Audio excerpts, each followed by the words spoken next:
Breaking news, পন্থকে সতর্ক বার্তা দিতে টেস্ট দলে 2 উইকেট রক্ষক ব্যাটার।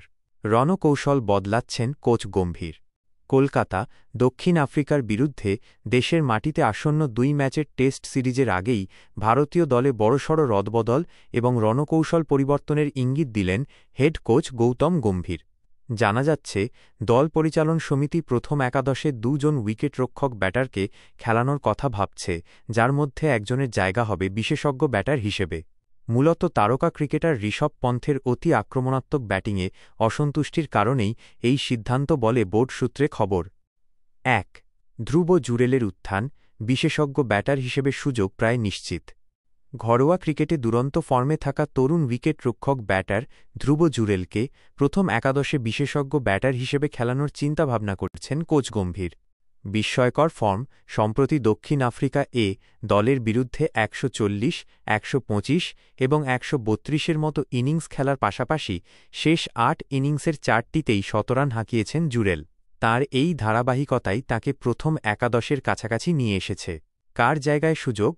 বোর্ডের এক কর্তা জানিয়েছেন, ব্যাটিং অর্ডারে 3 নম্বরে সাই সুদর্শন এবং 6 নম্বরে অলরাউন্ডার নীতিশ কুমার রেড্ডির জায়গায় জুরেলকে খেলানো হতে পারে।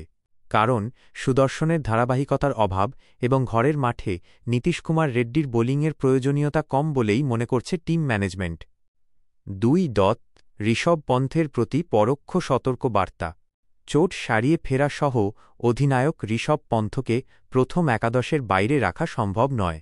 তবে তার আগ্রাসী ব্যাটিংয়ে আপত্তি না থাকলেও অতিরিক্ত ঝুঁকি নিয়ে অপ্রয়োজনীয়ভাবে উইকেট ছুঁড়ে দিয়ে দলকে বিপদে ফেলার প্রবণতা নিয়ে অসন্তুষ্ট কোচ গম্ভীর।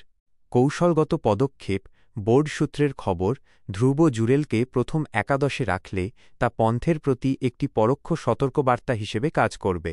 এর ফলে পরিস্থিতি অনুযায়ী ব্যাট করতে পন্থ আরও বেশি মনোযোগী হবেন বলে মনে করা হচ্ছে। 3. কোচ গম্ভীরের নতুন লম্বা ব্যাটিং অর্ডারের পরিকল্পনা। কোচ গৌতম গম্ভীর দক্ষিণ আফ্রিকার বিরুদ্ধে ইডেন টেস্টের 14 নভেম্বর থেকে শুরু জন্য একটি দীর্ঘ ব্যাটিং অর্ডার চাইছেন। 8 ব্যাটার, 4 বোলার। তিনি প্রথম একাদশে 8 জন ব্যাটারকে রাখতে চান, যারা ব্যাট করতে সক্ষম। এর পাশাপাশি দলে থাকবেন 4 জন বিশেষজ্ঞ বোলার, 2 জন স্পিনার ও 2 জন জোড়ে বোলার। রবীন্দ্র জাদেজা এবং ওয়াশিংটন সুন্দরের মতো অলরাউন্ডার থাকায় এই ভারসাম্যের পথে হাঁটা সহজ হবে। ঐতিহ্য ফিরছে। ভারতীয় ক্রিকেটে 2 উইকেটরক্ষক ব্যাটারের একসাথে খেলার ইতিহাস নতুন নয়। 1986 সালে কিরণ মোরে এবং চন্দ্রকান্ত পণ্ডিত টেস্টে একসঙ্গে খেলেছিলেন। সাদা বলের ক্রিকেটেও ধোনি কার্তিক বা ধোনি পন্থ জুটিকে দেখা গেছে। সব মিলিয়ে 14 নভেম্বর ইডেনে দক্ষিণ আফ্রিকার বিরুদ্ধে প্রথম টেস্টে কোচ গৌতম গম্ভীর এবং অধিনায়ক শুভমন গিলের রণকৌশল কী হয়, এখন সেটাই দেখার বিষয়।